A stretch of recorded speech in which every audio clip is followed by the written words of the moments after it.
Une nouvelle défaite de Barcelone. Donc, on a perdu le Classico face au Real de Madrid, 3-1. Sérieusement, le cœur est vraiment blessé. Là, le cœur saigne. Hein. Ce résumé, je veux le faire vraiment avec tristesse, il faut le dire ainsi, parce que j'ai l'impression qu'on ne tire aucune leçon jusque-là. Je ne sais pas qu'est-ce qu'on a fait ou qu'est-ce que Xavi a en ce moment, parce que j'ai l'impression qu'il ne voit pas les mêmes matchs que nous ou qu'il ne voit absolument rien. Parce que répéter tout le temps les mêmes erreurs, être tout le temps en train de fournir les mêmes performances, ça devient lassant vraiment. Je me demande vraiment si cette équipe de Barcelone a joué un Classico aujourd'hui. Parce qu'on a vu les anciens Classicos, par exemple, lorsqu'on battait le Real 4-0, ou même lorsque le Real nous avait gagné l'année passée 3-1 ou 3-2, je crois, quelque chose comme ça.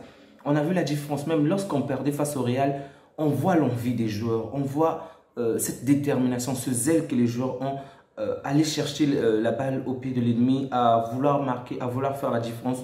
On était réjouis, donc on avait peut-être perdu 3-1 ou 3-2, mais on a senti l'envie que les joueurs avaient. Xavi était déjà sur le bon de je vous rappelle, ou encore lors du match 4-0, lorsqu'on avait battu le Real, les joueurs étaient déterminés à marquer, déterminés à écraser l'adversaire, à vraiment presser. Mais aujourd'hui, on ne sait pas qu'est-ce qui ne va pas. Bon, peut-être que c'est pratiquement l'élimination en Ligue des Champions, ou je ne sais pas, qu'ils sont claqués. Sincèrement, j'ai eu l'impression que le Barcelone ne jouait pas au Classico aujourd'hui, que le Real a quand même assez bien joué. On ne va pas dire qu'ils étaient brillants aussi dans l'ensemble, mais ils ont mieux joué que lors des précédents Classicos, que lors du précédent Classico de 4-0, mais c'était pas non plus top. Hein. Mais Barcelone vraiment n'a rien fait aujourd'hui, sérieusement. Si réellement on avait l'envie de jouer, l'envie de presser, d'aller chercher le but, je suis certain que ce match ne devrait pas se terminer ainsi. Maintenant, une chose que je ne comprends pas jusque-là, pourquoi Busquets joue encore? Après le premier match, après le match contre l'Inter, je peux comprendre que les performances qu'il a fait en première période, c'était juste c'était de très bonnes performances, rien à dire. Mais en seconde période, on a vu de quelle manière il était défaillant. Ok, donc après le match, on a encore entendu son débriefing, comme quoi il disait que ce match-là devait être très compliqué pour le Barça, pour eux, pour lui, parce qu'on s'attendait à ce qu'on puisse battre l'Inter et que ça n'a pas marché. Donc mentalement, il était déjà claqué. Alors pourquoi le garder pour aujourd'hui? Sincèrement, on était vraiment nul, vraiment nul. J'ai vraiment été déçu tout le long du match. Vraiment, donc, parmi tous les 11 joueurs aujourd'hui, je vais dire que ceux qui m'ont un tout petit peu satisfait, s'il faut le dire ainsi, je vais un peu mettre Ter Stegen de côté parce qu'il a fait de son mieux, je pense. Ensuite, je vais parler de Koundé. Pour le 11 de départ, je pense que c'est le seul joueur qui m'a un tout petit peu satisfait. Okay? Il revient d'une blessure. Sincèrement, je m'attendais à ce qu'il puisse être là, mais qu'il ne puisse pas donner autant d'efforts, qu'il puisse moins briller que les autres. Mais finalement, c'est lui qui joue le mieux. En tout cas, tout le long de la première période, il n'y a moins à dire en mal pour Koundé. Ok, pourquoi je parle de la première période? Parce qu'on a vraiment été inoffensif, on a vraiment été terne, morphe. Je ne sais pas tout ce que je peux dire, tous les adjectifs pour dire que le Barcelone n'a vraiment pas joué. Ça n'a vraiment servi à rien. Une première période fade de notre part. Il a suffi d'une petite erreur, d'un petit manque d'attention pour qu'on se fasse une fois de plus écraser. Et ça ne cesse de se répéter. Xavi, je ne sais pas s'il prend note de nos erreurs, s'il voit réellement le match comme il le faisait avant, mais cette fois-ci, ça n'arrête pas de se répéter et ça devient vraiment lassant. On s'est rendu compte au moins de quelque chose. Par exemple, la première chose, lorsqu'on joue contre des équipes, donc lorsque les équipes jouent contre nous, les équipes jouent généralement très bas. Jusqu'à présent, il n'a toujours pas trouvé une solution pour contrer cela parce qu'il suffit qu'on puisse jouer très bas contre nous pour qu'on puisse être pratiquement inoffensif. Et vraiment défensivement merdique. Le deuxième point, désolé. Le deuxième point, lorsqu'il se rend compte que le trio ne marche pas, avant même de parler du trio, les buts. Généralement, ce sont toujours nos propres défenseurs qui sont à l'origine de nos buts. Le premier but, erreur de Busquets. Le second but, erreur d'Eric Garcia. Le troisième but, erreur d'Eric Garcia à nouveau. Ça devient vraiment, alors là, vraiment lassant. On ne peut pas comprendre de quelle manière l'adversaire marque constamment lorsque nous sommes à l'origine des fautes. Nous sommes à l'origine de ces buts-là. Avant, bon, on peut comprendre que certains défenseurs ne sont pas là comme Christensen, comme Araujo. Je peux comprendre cela très bien, mais de l'autre côté aussi, dans d'autres équipes aussi, il y a des absents. Mais on essaie de rectifier l'effort, on essaie de tout le temps s'améliorer. Donc, le match passé contre l'Inter de Milan, Busquets était déjà à l'origine de l'un des buts. Donc, Il devrait déjà travailler dessus pour éviter d'être une fois de plus à l'origine dans notre but. Et aujourd'hui, il répète exactement la même chose. Xavi, je ne comprends pas. Un joueur qui répète constamment les mêmes erreurs, pourquoi tu le gardes sur le terrain? Et autre chose. On a vu de quelle manière Gavi nous a vraiment donné la fraîcheur là, le match passé. On a vu de quelle manière il est chaud. Le mec a vraiment du sang vif. Tandis que Busquets est claqué. Et qu'est-ce qu'il fait aujourd'hui? Il laisse à nouveau Busquets et il met Gavi dehors. Tout ce qu'on voulait, c'est que tu mettes De Jong, Gavi et Pedri. Même si Pedri aussi a été nul aujourd'hui, au moins ça devait nous donner vraiment la différence. Et d'ailleurs, on a vu la différence une fois que Gavi a remplacé Pedri, Busquets. On va en parler plus tard. Donc, pour cette première période, sincèrement, le seul joueur pour lequel je suis un tout petit peu satisfait, c'est Koundé. Et on va un tout petit peu mettre Ter Stegen de côté parce qu'il s'est quand même bien défendu. De Jong aussi, je ne comprends vraiment pas. Pour la première fois, je crois que ça doit être la première ou la deuxième fois que tu es de nouveau titularisé. Oui, la deuxième fois. Qu'il est de nouveau titularisé. Et en début du match, on se rend compte qu'il ne décroche pas pour venir chercher la balle. Ton équipe, on est acculé des actions partout. On est pratiquement inoffensif. Il y a des moments qu'on a besoin que certains joueurs reviennent pour rechercher la balle afin de relancer le jeu. Mais malheureusement, il ne décrochait vraiment pas. Donc, du coup, une fois de plus, on était submergé. Une autre erreur que jusqu'alors on ne cesse de faire, trop de passes défensives et trop de passes, devant la surface de l'adversaire. On peut faire la différence, mais on est tout le temps en train de cogiter une passe, deux passes. Chaque joueur devait toucher la balle au moins 2 fois. C'était tellement lent, sérieux. On voit de quelle manière le Real est efficace et efficient avec le peu d'action que cette équipe a. Donc vraiment, je ne sais pas si Xavi travaille dessus, mais tu te rends compte que ton équipe ne cesse de répéter. Je suis fan du tiki-taka, je le répète tout le temps. Je suis fan du tiki-taka, j'aime le tiki-taka. Mais lorsque tu te rends compte que ton équipe répète constamment les mêmes erreurs devant la surface adverse, tu dois te remettre en cause. Et j'ai l'impression que cette équipe ne se remet plus en cause. En fait, en début de saison, on a tellement surperformé, on a tellement surcoté chacun de ces joueurs qu'on se dit que on devait éclater sur tous les championnats, qu'on devait éclater toutes les équipes. Et j'ai l'impression qu'ils ne se remettent plus en cause, vraiment. En face de vous, vous n'avez pas Osasuna. En face de vous, vous n'avez pas une petite équipe. Vous avez l'une des meilleures équipes de ces dernières années, pour ne pas dire la meilleure. Vous avez jusqu'alors, je crois, la seule équipe donc, avec le Paris Saint-Germain qui est jusqu'alors invincible sur tous les championnats. Sérieux. Ayez quand même l'envie de faire la différence parce que c'est vraiment décevant. Donc, tu vois le match, tu as constamment envie de crier, de casser, de tout casser parce que cette équipe manque d'envie, elle manque de détermination, elle manque vraiment... C'est choquant, sérieux. C'est vraiment choquant parce que je m'attendais à ce que ce point-là soit réglé.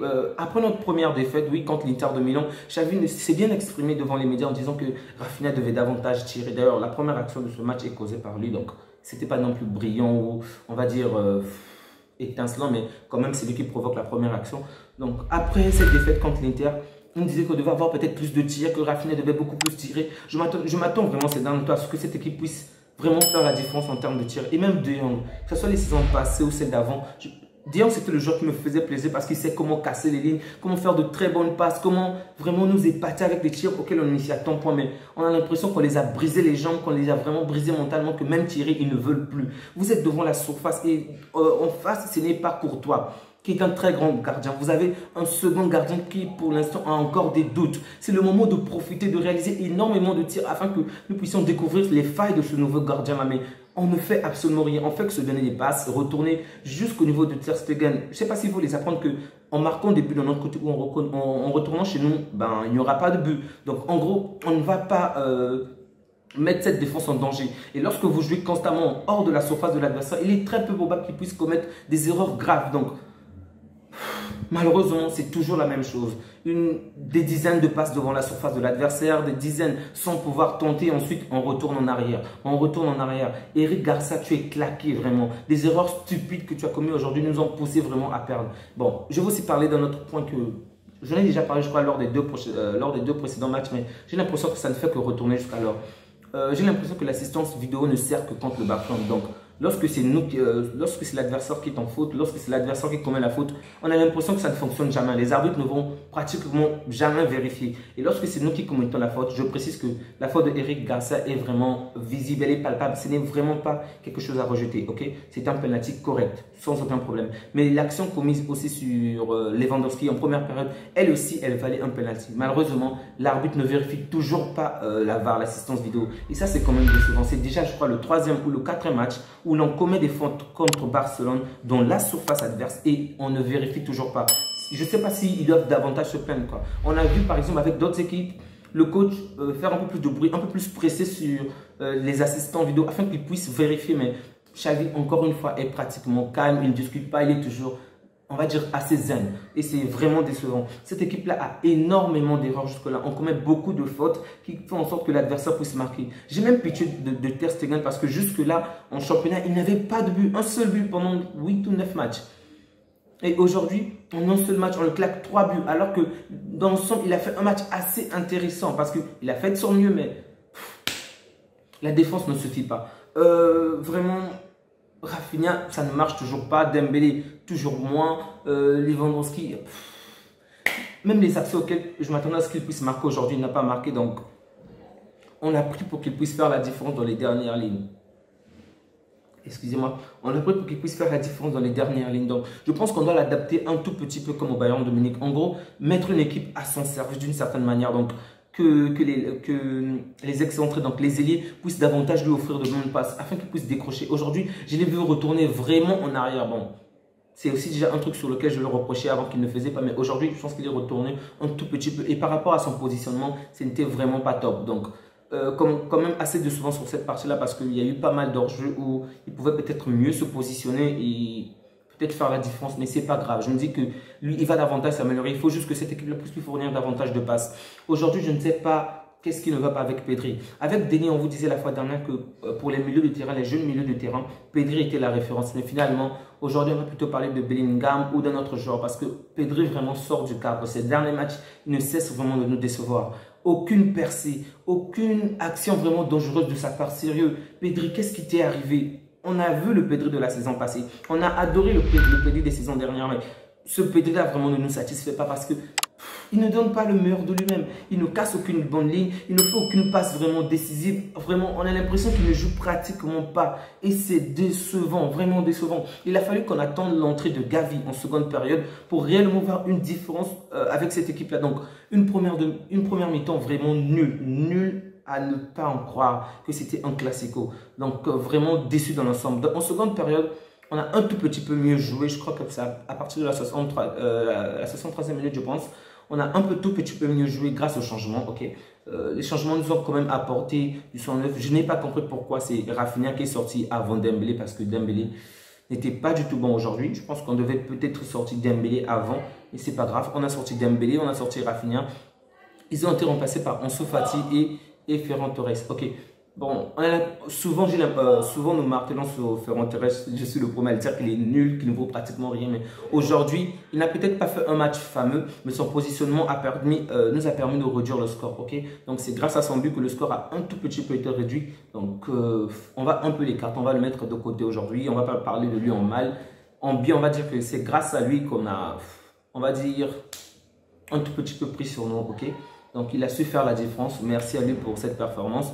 Ansu Fati, vraiment bravo. Il nous a quand même apporté cet air frais. Je pense que si Rafinha continue de cette manière, Ansu Fati risque de reprendre la première place. En tout cas, j'espère même qu'il va encore faire mieux parce que on voit petit à petit la différence. Okay? Ce n'est peut-être pas le Ansu Fati qu'on a connu avant sa blessure, mais de plus en plus, il fait la différence et ça fait énormément plaisir. Un autre point que j'ai souligné, toujours le même joueur lors de la... Oui. La sortie de balle, bon, je ne sais pas pourquoi on continue à le connaître. C'était, je crois, plus en première période. Lors de nos sorties de balle, c'est très bien de toujours faire les passes, de ne pas se presser en relançant la balle parce que généralement, lorsque les équipes relancent la balle, c'est l'adversaire qui reprend la balle. Mais même la manière que nous relançons la balle n'est toujours pas bonne. La manière que l'on essaie de ressortir la balle n'est pas bonne. 2 passes, 3 passes, on finit par perdre. 2 actions, 3 actions, on finit par perdre la balle dans notre propre camp, pratiquement devant notre surface ou dans notre surface et ça ne cesse de nous mettre en danger. Vraiment, j'espère que chacun va travailler sur ce point pour que cela puisse davantage s'améliorer. Donc, je crois que j'en ai déjà parlé. Très excellente performance de la part de Gavi.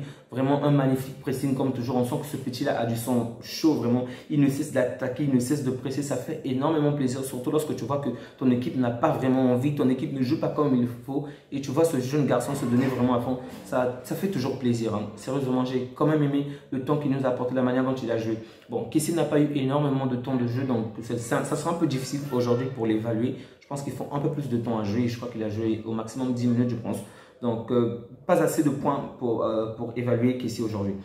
Bon, le dernier point sur lequel je vais parler, en dehors d'Eric Garcia qui a commis des fautes vraiment stupides. Donc, à la 27e minute, l'erreur de Lewandowski, j'en ai déjà parlé. Oui. Deux derniers points. Je vais commencer à parler par... je vais citer premièrement Benzema. Vraiment un très bon positionnement de Benzema. C'est ce qui fait la différence avec le premier but. Donc Ter Stegen arrête la balle, du moins repousse la balle et Benzema fait la différence. Un excellent positionnement. Excellent positionnement du côté de Benzema, mais mauvais positionnement du côté de Barcelone. Jusque là, on voit toujours qu'il y a des joueurs qui sont libres devant notre poteau, dans notre surface et on ne les presse pas, on ne les bloque pas. Et ils sont tous allés se fermer au côté. Ok, c'est une bonne chose, mais mettez au moins un ou deux joueurs pour bloquer ces joueurs-là qui sont dans notre surface. Parce que le positionnement de notre défenseur est encore mauvais. Ce n'est pas vraiment ce positionnement-là qui va vraiment empêcher nos adversaires de marquer. Donc, déjà que ces adversaires-là jouent vraiment bas. Ok, à la moindre action, ils sont en contre-attaque, ce qui nous fait très mal, surtout du côté de Roberto. On a vu de quelle manière Vinicius ne retournait pratiquement pas dans son camp, dans sa surface. Il attendait simplement qu'on relance la balle pour courir et Roberto ne pouvait vraiment pas suivre la cadence. Donc ça nous fait énormément mal. Et lorsque les adversaires vont vous presser de cette manière-là, sérieusement, positionnez-vous vraiment bien. Parce que un peu de temps, du moins, quelques secondes d'inattention, quelques secondes, un petit espace entre l'adversaire et vous provoque ce genre de but aujourd'hui. Donc, vraiment, le mauvais positionnement de nos joueurs a fait en sorte que Benzema fasse la différence. Un coup de chapeau pour lui, félicitations à lui Benzema. Et deux autres joueurs qui m'ont vraiment épaté aujourd'hui. J'avais juste l'impression que les mecs sont en train de jouer le match de leur vie. Sérieux, ils étaient trop en forme. Les vieux ont fait un très beau match, à savoir Kroos et Modric. Vraiment, ils ont fait un très bon match. J'aurais souhaité qu'ils puissent être en méforme, qu'ils ne jouent pas, mais très bon match de Kroos, Modric. Et on va un tout petit peu peut-être même dire Tchouaméni. Vraiment, bravo à eux. C'est une victoire vraiment méritée de la part du Real de Madrid. Il n'y a vraiment rien à dire. Ça me fait mal que l'on puisse perdre ainsi, mais bon, on l'a mérité. Donc, l'adversaire avait plus d'envie que nous. L'adversaire avait plus de détermination que nous. Donc, le score est juste logique, malgré l'erreur d'arbitrage que je pense par rapport au penalty de Lewandowski. Je pense que il n'y a vraiment rien à dire. On a juste été décevants et j'espère qu'on va s'améliorer et qu'on va mieux faire parce que pour l'instant, cette équipe ne me rassure pas. Et si ça continue ainsi, c'est une année, on va aller vers une année blanche. On est pratiquement éliminé en Ligue des Champions. Et si on perd aussi le championnat, ben, ça sera encore vraiment dur. J'espère que Xavi va se remettre en cause et vraiment faire le nécessaire pour que cette équipe s'améliore. J'espère que vous avez peut-être d'autres points sur lesquels moi je n'ai pas parlé. N'hésitez surtout pas à le mentionner dans les commentaires. Vraiment, likez, partagez, ça fait énormément plaisir. Commentez, faites-nous savoir ce que vous pensez. Faites-nous savoir quels sont vos points à vous par rapport à ce match-là que vous souhaitez signaler, les points sur lesquels je n'ai peut-être pas assez parlé et que vous pensez être important. Marquez-les à travers les commentaires, ça fait énormément plaisir.